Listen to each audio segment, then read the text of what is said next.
desse lado. Seja muito bem-vindo à nossa casa. Bênção e honra, poder e glória, pertence ao eterno Deus. Todos os povos, criação sua, adorai-o. Mais uma vez cantamos, bênção e honra, poder e glória. Bênção e honra, poder e glória, pertence ao eterno Deus. Todos os povos, criação sua, adorai ao eterno Deus. Toda a língua confessará sua grande glória, todo joelho se dobrará. Em louvor serás exaltado, ó Deus, e o teu reino não passará, ó eterno Deus. mais uma vez do início, com alegria. Bênção e honra, poder e glória para o nosso Deus, e Ele reina, aleluia. Bênção e honra, poder e glória, pertence ao eterno Deus. Todos os povos, criação sua, adorai ao eterno Deus. Toda a língua confessará sua grande glória, todo joelho se dobrará. Em louvor serás exaltado, ó Deus, e Mais uma vez cantamos, toda a língua confessará, aleluia. toda a língua confessará sua grande glória, todo joelho se dobrará. Em louvor serás exaltado, ó Deus, e o teu reino não passará, ó eterno Deus. Aleluia, um dia nosso Senhor reinará sobre toda a terra, mas Ele agora reina em nós, reina nos nossos corações, reina na igreja. Um dia toda a língua confessará, mas nós hoje confessamos de livre e espontânea vontade. Cantemos ao Senhor, reinará. Reinará sobre toda a terra, cantai ao eterno Deus, nada como a sua palavra, cantai ao eterno Deus.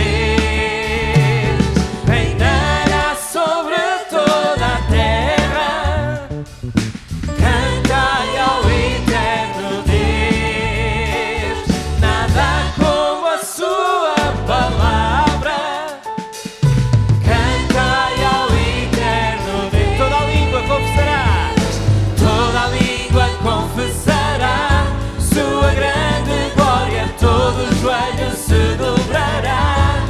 Em louvor serás exaltado, ó Deus, e o teu reino não passará. mais uma vez, toda a língua confessará sua grande glória, todo joelho se dobrará.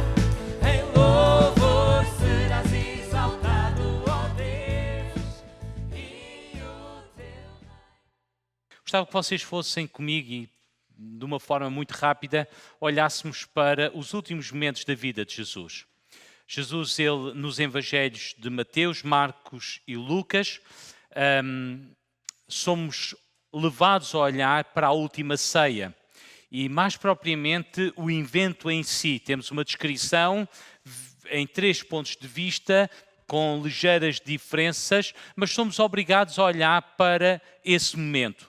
Chegamos ao Evangelho de João e nós não temos nada disso. O Evangelho de João não se preocupa com a ceia em si, mas a sua grande preocupação é o discurso que Jesus fez. De tal maneira que ele ocupa 3 capítulos, 14, 15 e 16, e encerra com outro capítulo, que é o 17, naturalmente, que é uma longa oração de Jesus, que pede pelos discípulos, pede por aqueles que hão de crer e por todos nós também, no fundo. E no discurso que Jesus faz, há um entabular de conversa que deixa os discípulos perdidos. E talvez foi por causa deste momento que eles ficaram perdidos por causa daquilo que iria acontecer, que me levou nesta noite a pensar neste tema. Porque se calhar de certa forma também nós, por causa das últimas notícias, da decisão do governo e da hipótese de que possa vir aí, sentimos-nos também um bocadinho perdidos no meio desta situação toda. Jesus diz aos discípulos que os vai deixar e que vai ser preso, vai ser chicoteado e por fim vai ser morto. A reação dos discípulos, melhor dito de Pedro, é: ainda que todos te deixem, eu estou disposto a ir até ao fim contigo. Esta é uma afirmativa de Pedro. Jesus ele depois vai adverti-lo que, ainda que tal seja a sua pretensão, na realidade isso não vai acontecer e antes que o galo cante, ele irá negá-lo 3 vezes. No meio desta conversa surge uma tristeza que se abate sobre o coração de todos eles, de tal maneira que Jesus tem que chamar a atenção sobre isso, vai falar sobre isso. Mais uma vez ele continua a conversar e diz que vai-se embora. Tomé fica um bocadinho consternado porque não percebe bem o que está a dizer. A pergunta é, se não sabemos para onde é que vais, como é que podemos saber o caminho para onde é que tu vais? Jesus diz: eu vou para a casa de meu pai. Filipe responde: mostra-nos o Pai, que nos basta. Resposta de Jesus: estou há tanto tempo convosco e não conheceis o Pai. Quem me vê a mim, vê o Pai. Por outras palavras, no momento final da vida de Jesus, antes de ele ser morto e sepultado, os discípulos parece que estão perdidos, estão alienados, não com 3 anos e alguns meses, não fez diferença alguma, parece que estão perdidos. Jesus, ele dá uma solução. E a solução que ele dá é 2 advogados que eles têm. 2 advogados que eles têm. E é nesta tarde que eu gostaria de pensar nestes 2 advogados. É os mesmos que nós temos hoje para não nos sentirmos perdidos neste mundo que está a ser dizimado, abalado pelo momento que estamos a viver e por todas as consequências que ele nos traz. Queria convosco abrir em João capítulo 14, versículo 16.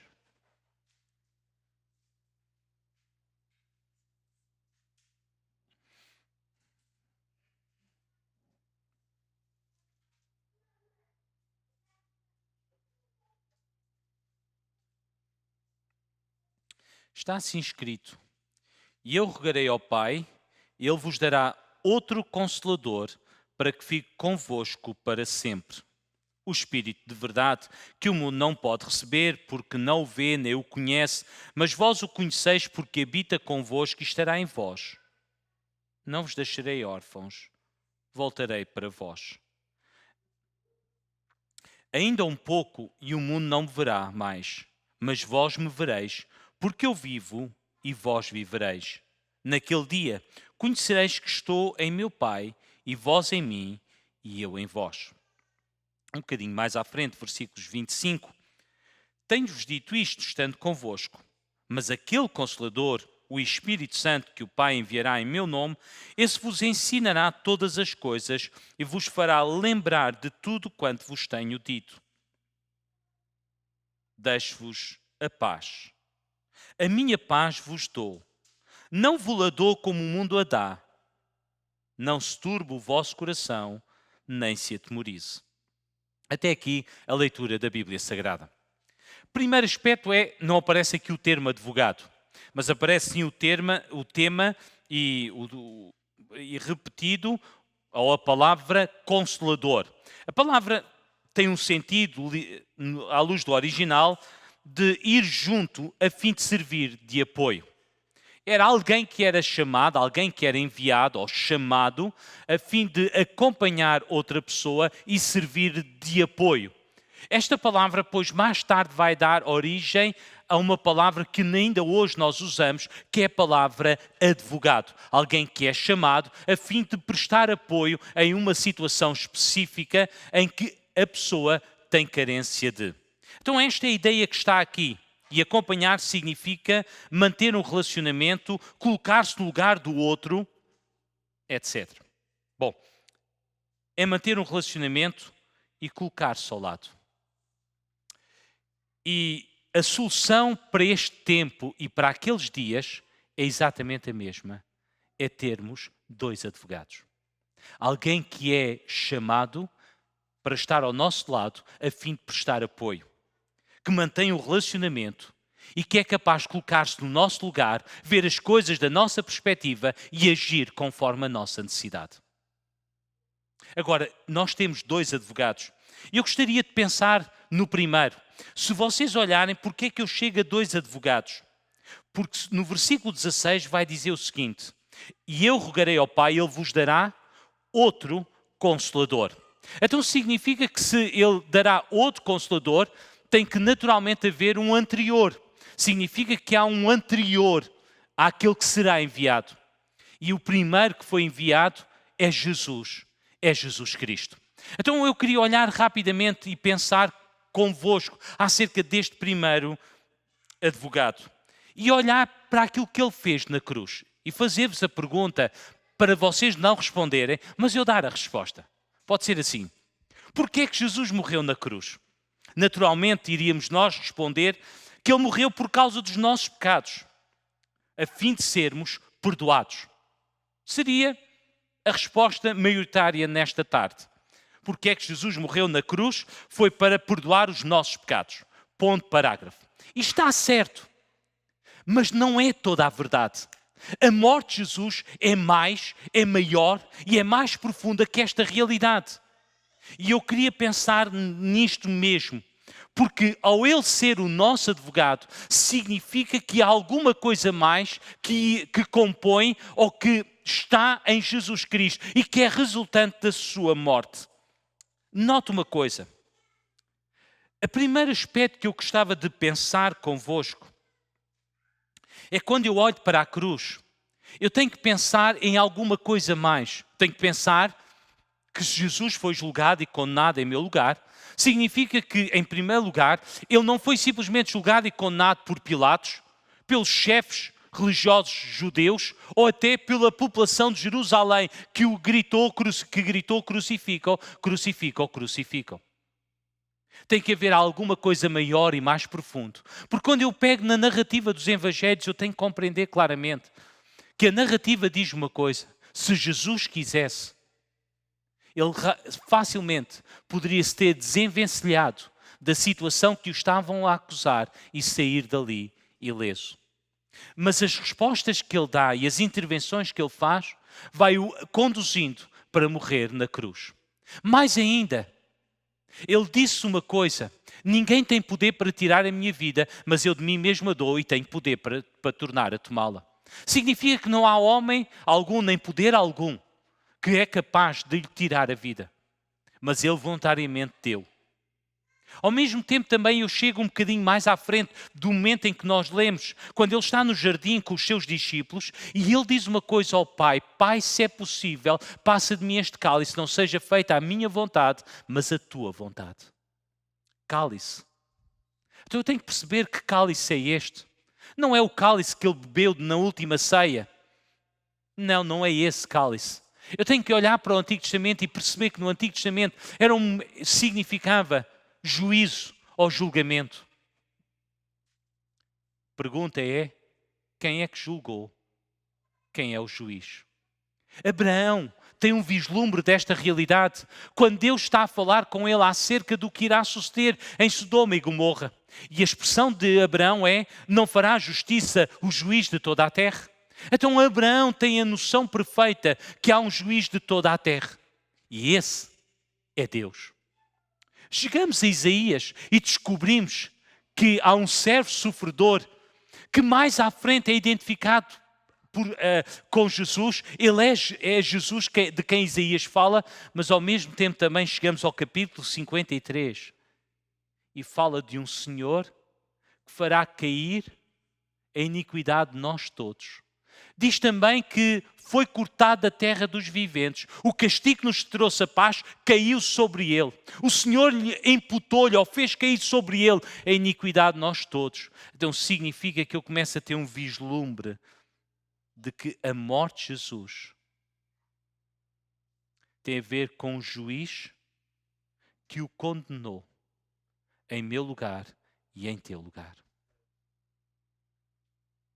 Então, em primeiro lugar, eu tenho que perceber que há um juiz sobre toda a terra. Há alguém que irá julgar. Mais ainda, esta é a percepção que nós temos. Chegamos a Romanos capítulo 2 e Paulo vai falar aquilo que todos nós temos dentro de nós e que tantas vezes nós abafamos, que é o sentimento que alguém está a olhar para nós, que está a ver aquilo que nós fazemos e que por mais que nós tentamos esconder, abafar, compensar com boas ações, nós nunca conseguimos compensar, anular e trazer paz ao nosso coração. Há sempre uma sensação que alguém está a olhar para nós. Há sempre a sensação que um dia, em algum momento, tal como os rios correm para o mar, a minha vida corre para se encontrar com Deus. E quando eu tenho a percepção disso,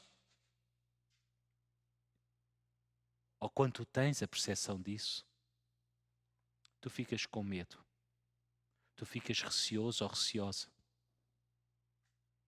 Porque temos que defrontar Deus. Mas é tão belo quando eu olho para as Escrituras. E quando eu chego à primeira carta de João, e João vai escrever à igreja o seguinte.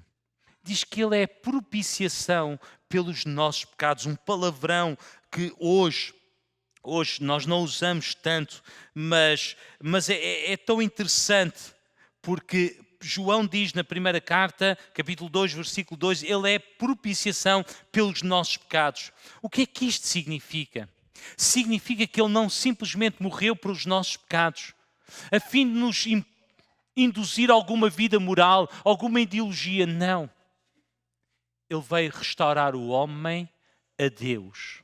E mesmo quando esse homem falha ou erra, há alguém que está junto a Deus o Pai e intercede em favor de ti e de mim, de tal maneira que na primeira carta, no mesmo contexto que eu citei há bocadinho, no versículo 9 do capítulo 1, vai dizer que se nós confessarmos os nossos pecados, Ele é fiel e justo para nos perdoar. Lendo ao contrário, era uma injustiça não haver perdão para nós. Então é neste sentido que eu quero que tu entendas. Jesus não morreu algures, num tempo e num espaço, pelos nossos pecados e tudo está acabado. Jesus, ele não deixou de trabalhar em teu favor. Aliás, no capítulo 14 de João, que faz parte daquele discurso grande, ele vai dizer que vai para a casa do Pai, mas vai continuar a trabalhar. Mais ainda, quando ele cura o paralítico lá no tanque de Betesda, ele diz aos seus adversários: meu pai trabalha até agora e eu também. Claro, nós não temos as línguas originais, mas a ideia que está ali é que ele não trabalhou e parou naquele momento, está feito. Não, ele trabalhou, trabalha e continua a trabalhar em favor de cada um de nós. Então o que eu preciso perceber e entender, quando eu estou a pensar num advogado, ele não realizou simplesmente um ato, tudo está feito, está consumado, e é verdade, está tudo feito. E agora ele não tem que fazer mais nada. Bem pelo contrário. Ele continua junto de Deus o Pai, a interceder por cada um de vocês.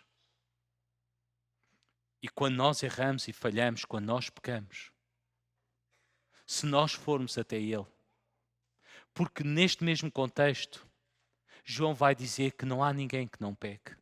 Não há ninguém que não falhe. Não há ninguém que não erre. Não há ninguém perfeito. Mas junto de Deus, nós temos alguém que já foi condenado em nosso lugar. E ele comparece em teu lugar e em meu lugar, junto daquele que tem poder sobre a nossa vida para julgar e condenar. Para dizer uma simples coisa: por ele também já fui condenado. Por causa destes atos, também eu fui condenado. Então o que é que resta agora? Se alguém foi condenado, eu já não posso vir a ser condenado, porque alguém já foi condenado. Então o que é que acontece? Só resta uma saída. É vir perdão até à minha vida. Porquê? Porque Jesus já morreu em meu lugar. Deixem-me parar aqui. Este é um tempo em que aqueles que andaram longe de Deus escolheram vidas e caminhos que não são tão bons. E isso levou-vos a afastar de Deus. Não uma crença, não uma vivência, não vir à igreja, mas vocês sabem no vosso íntimo que estão longe de Deus.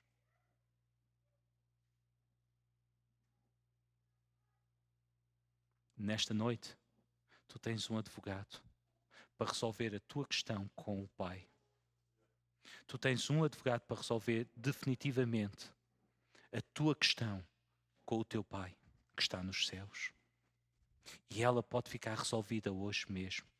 Porque se nós confessarmos os nossos pecados, Ele é fiel e justo para nos perdoar. E eu não disse o resto, mas também para trazer purificação à nossa vida. O que é que isto significa em termos práticos? Significa que o céu perdoa, mas também nós sentimos esse perdão dentro de nós. No dizer do apóstolo Paulo, é paz que vem à nossa vida. O que é que isto significa em termos muito práticos? Significa que a distância que há entre ti e Deus, o medo que existe entre ti, o receio, a vergonha, o desejo de fugir desaparece por completo e há um amor que inunda a tua vida, que toca a tua vida, que inunda a tua vida. Neste tempo em que somos obrigados a ouvir o nosso interior. Uma das coisas que esta pandemia trouxe é obrigar-nos a ouvir o nosso interior. Antes corríamos de um lado para o outro, estávamos tão obcecados e de repente isto levou-nos tudo, tirou-nos tudo. E somos obrigados a parar e a ouvir o nosso interior. E o teu interior grita para teres um encontro de novo com Deus. Voltares de novo à presença de Deus. Qual Adão, qual Eva, foge e escondes, como eu preguei semana passada. Mas a pergunta é, onde estás? Queres continuar a seguir esse caminho? Ou queres sair da tua vergonha, assumir-te e vires até Ele? Porque afinal de contas, o advogado está lá para defender a tua causa. É isso que tu tens que escolher. É isso que tu tens que escolher.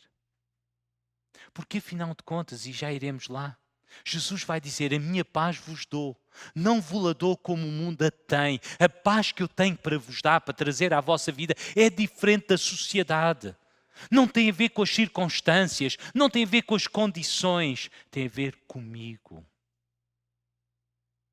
Com a minha pessoa em vocês. Porque Ele vai dizer, não vos deixarei órfãos, eu não vou vos deixar sozinhos, desamparados, abandonados, entregues a vocês mesmo nesta vida. Eu vou voltar para vós. E agora entramos no segundo advogado. E o segundo advogado é o Espírito Santo. E o Espírito Santo é, antes de tudo, uma pessoa divina. Porque se repararem no versículo 16, eu rogarei ao Pai, Ele vos dará outro Consolador para que fique convosco. E apesar do termo Espírito no grego ser neutro, Jesus nunca o trata como neutro, como uma coisa, mas Ele trata sempre como uma pessoa. Para nos dizer a cada um de nós que Ele não é uma força motriz de Deus, mas Ele é uma pessoa divina que vem para ficar connosco permanentemente. Como eu disse há bocadinho, é alguém que é enviado para estar connosco a fim de nos ajudar. Então agora temos o segundo advogado. Sim, os discípulos iam ficar sem Jesus. Sim, os discípulos iam ficar abandonados, porque Jesus não estaria mais ali com eles, não estaria ali fisicamente com eles. Mas Ele disse, mas vocês não vão ficar órfãos, desamparados. Eu vou voltar para vós. De que maneira, de que forma? Na pessoa bendita do Espírito Santo. Então de repente nós temos outro advogado. Nós temos alguém para estar ao nosso lado a fim de nos ajudar e auxiliar. Eu não estou sozinho, eu não estou abandonado. Deixem-me só avançar um bocadinho para recuar. Sabem, estava a meditar em Filipenses, quando diz: posso todas as coisas naquele que me fortalece. Parece-me a mim que este é o tempo em que as forças nos faltam. Parece-me a mim que este é o momento em que as forças estão-se a ir. Porquê? É os problemas individuais com que temos que lidar, os problemas comuns da vida. Acresce a isso a pandemia, acresce a isso as consequências da pandemia. E de repente parece que as forças nos faltam. Não conseguimos mais. Mas é tão bom quando eu leio: posso todas as coisas naquele que me fortalece. E a questão é: eu posso porque alguém funde forças na minha vida. Não é a minha força, mas é aquele que me dá a capacidade para lidar com cada momento. E esse é o segundo advogado, é o Espírito Santo de Deus. Então, meus amados irmãos, o que é que Ele faz? O que é que Ele faz na minha vida? O que é que Ele faz na tua vida? Qual é o seu trabalho? Em primeiro lugar, se lêssemos dos versículos 8 a 11, vamos ver que Ele desafia-nos. É alguém que está na nossa vida para nos desafiar, alguém que contende connosco, alguém que fala ao nosso coração, alguém que convence-nos de como estamos e de como é que podemos nos tornar. Ou o que é que nos podemos tornar. A Escritura vai dizer que Ele nos convence do pecado, da justiça e do juízo. O que é que isto significa? Significa que Ele trata connosco pessoalmente. Então, em primeiro lugar, eu tenho que perceber que Deus não está longe de mim. Deus não está ausente. Deus não me abandonou. Ele está tão perto que eu consigo ouvir a sua voz no meu interior. Vocês já sabem, eu não percebo de música. Gostava tanto de perceber de música. E acho que por causa disso é que o Senhor não digo eu não estou lá onde Ele toma as decisões. Mas explicaram uma vez, correndo o risco de não ser bem assim, que é o mais certo. Quando nós ouvimos este tipo de instrumentos, o piano eletrónico ou o piano de cordas mesmo, nós ouvimos o som. Mas quando ouvimos tocar o órgão de tubos, nós sentimos o som. Não é já o ouvir deste ouvido físico, mas é o sentir, por causa do tipo de instrumento. E a voz de Deus, o sentir de Deus é alguma coisa. Nós podemos ouvir audivelmente, como agora estou a falar e vocês ouvem,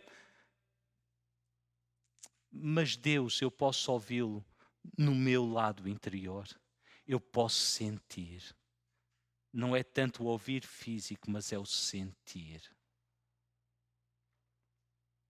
E Ele está na minha vida para me ajudar a caminhar com este Deus que tanto me ama. Porque afinal de contas, o que Jesus está a dizer aos discípulos é que há um caminho. É sim, Senhor, há um caminho, há uma vida a viver. Essa vida, esse caminho é Ele mesmo, é Jesus. Nós não temos uma ideologia, nós não temos uma filosofia, nós não temos regras que temos que cumprir. Nós temos uma vida para ser vivida, que tem um padrão e esse padrão é Jesus Cristo. E eu sei que eu não sou capaz, eu não consigo, eu estou aquém, mas o Espírito Santo está na minha vida para me auxiliar. E é isso que eu quero desafiar nesta tarde. Não estás sozinho para viver esta vida cristã. Não estás sozinho para viveres esta vida cristã. Tantas vezes parece que queremos voltar para trás. E eu pergunto: para onde é que tu vais? Há alguma coisa melhor, mais excelente, mais nobre, mais belo? Um dia Jesus perguntou aos discípulos: quereis vós também me abandonar? A resposta foi: por onde iremos nós se tu tens as palavras da vida eterna? Não gostámos do teu discurso. Nós também o achamos que é duro, que é pesado. Mas a questão não se põe aí. A questão é: que alternativa é que temos? Mas tu não estás sozinho. Neste caminhar tão difícil que temos que percorrer, não estás sozinho. O Senhor é contigo. Na pessoa do Espírito Santo que habita em ti, está no teu coração. Ele não te deixa sozinho, Ele não te deixa abandonado. Não estás entregue a ti mesmo. Por maior, mais difícil que possa ser a tua vida, tu não estás sozinho. Ele é contigo. Há uns tempos atrás preguei sobre o capítulo 2 de Ruth. E esta manhã estava a meditar na escola dominical. E no capítulo 2, Ruth sai pedindo autorização à sua sogra, como era costume da época. E ela sai na sua simplicidade. não sabendo que o campo onde ela entra é de Boaz, um parente de Elimeleque, seu sogro, já falecido. Não sabe nada disso, vai na sua simplicidade. Mas Boaz chega naquele momento em que Ruth está a apanhar, pergunta ao seu capataz, o capataz explica tudo acerca daquela rapariga que está ali a apanhar espigas, e de repente, aquilo que era uma desgraça continuada, num dia comum da sua vida, torna-se no dia mais maravilhoso e num ponto de ruptura, porque a partir dali, a sua vida muda por completo. Deus não apareceu, Deus não falou, mas a mão de Deus, a providência de Deus, está bem patente a conduzir todas as coisas. Então é isto que é o meu Deus. Eu não estou sozinho, eu não estou desamparado. Ele é comigo, Ele é o meu auxiliador. Eu não sou capaz, mas eu também não tenho que ser capaz. Eu não consigo, mas eu também não tenho que conseguir. Porquê? Porque Ele sabe quem eu sou, sabe os meus limites, sabe a minha pequenez e a minha fraqueza, mas Ele não me deixou só. Ele enviou o seu Espírito ao meu coração e à minha vida. A pergunta então que eu quero fazer nesta tarde é se vivemos com a liberdade com que devemos viver, porque Jesus veio para nos libertar, Jesus veio para trazer libertação, e às vezes vivemos amarrados nos nossos pecados, escravizados, vivemos escravizados com medo. Vivemos escravizados com o temor do amanhã, o que é que nos vai acontecer? Vivemos com medo da morte. E a minha questão é, já vivemos em plena liberdade? Porque Jesus disse, se pois o Filho vos libertar, verdadeiramente sereis livres. A questão então é, já experimentaste tu a liberdade? Vives tu na plenitude da liberdade? Ou será que, apesar de pregoares a liberdade, de anunciarmos a liberdade, na realidade, no teu interior, tu vives em cadeias, tu vives aprisionado, tu vives amarrado? Deixa que o Espírito Santo conduza a tua vida à liberdade. Ele está na tua vida para te conduzir à liberdade. Mais ainda, desfrutamos nós da presença de Deus, ou se quisermos, como a Bíblia tantas vezes nos ensina, estamos nós sentados à mesa como filhos amados a desfrutar de tudo o que Ele tem para nós? Ou continuamos a viver com medo, com vergonha, a mendigar as migalhas que caem da mesa do nosso Pai? Às vezes, continuamos a comer das migalhas que caem da mesa. Quando devíamos estar sentados à mesa. Não porque tu ou eu sejamos dignos, mas porque Ele nos tem amado com um amor tão grande e tão profundo, que o seu amor só encontrou satisfação plena e completa quando te recebeu a ti e a mim como filho amado e como filha amada. Não há outra forma.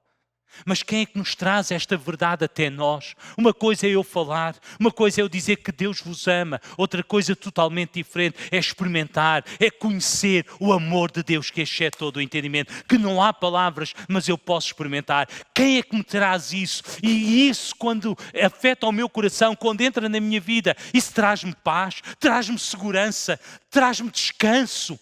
Porquê? Porque eu sei quão importante eu sou para Ele. Quando eu oro, eu sei que Deus vai me ouvir. Porque eu tenho conhecido e experimentado o quanto Ele me ama. Quando eu estou em aflição, eu sei que não estou sozinho nem desamparado, porque eu sei o quanto Ele me ama. E mesmo quando eu falho, eu sei o quanto Ele continua a amar-me. Quem é que traz esse amor? É o outro advogado. É o Espírito Santo. Porque Paulo vai escrever aos Romanos, o amor de Deus está derramado em nossos corações, pelo Espírito Santo nos foi dado. Coisa gloriosa, coisa boa, coisa tão doce para cada um de nós. Quão necessário nós precisamos deste advogado. E este advogado habita em mim e em ti. Quando eu sou perdoado por Ele, por Jesus, Ele passa a habitar no meu coração. Quando Jesus entra na minha vida, quando eu reconheço que sou um pecador e peço perdão, Ele passa a habitar na minha vida para sempre. Ele jamais me irá deixar, Ele jamais me irá desamparar. Então o que é que vai acontecer? Vai acontecer uma coisa muito simples: a paz que no dizer do apóstolo Paulo que excede todo o entendimento, vai guardar os nossos corações. Ou como Jesus diz neste texto, deixo-vos a minha paz. Não como o mundo a tem, não, nada disso, mas é por causa da minha presença em vós que esta paz existe. Não tem a ver se vivemos num mundo agitado, se tudo está a desabar à minha volta. Tem a ver em quem eu confio. Também não tem a ver com a grandeza da minha fé. Tem a ver com a grandeza do meu Deus e o quanto Ele me ama. Então eu posso descansar seguro nos braços de amor. Então eu preciso destes dois advogados. Eu preciso destes dois advogados. Eu preciso destes dois advogados de maneira a que, nesta tarde, eu possa voltar para o meu Pai e deixar que Ele envie ao meu coração o Espírito Santo para que tudo isto se torne real na minha vida. Ao único que é digno de receber a honra e a glória, a força e o poder, ao Rei eterno e imortal, invisível mas real, a Ele ministramos o louvor. Uma vez mais cantamos ao único que é digno. Ao único que é digno de receber a honra e a glória, a força e o poder, ao Rei eterno e imortal, invisível mas real, a Ele ministramos o louvor. Coroamos a ti, Rei Jesus. Coroamos a ti, ó Rei Jesus. Coroamos a ti, ó Rei Jesus. Adoramos o teu nome, nos rendemos a teus pés. Consagramos todo o nosso ser a ti. Aleluia. Ao único. Vives com a liberdade que deverias viver? Pensa nisto durante esta semana. E se tiveres dúvidas, podes contactar através das redes sociais ou no nosso e-mail. Encontramos-nos no próximo sábado. Boa semana!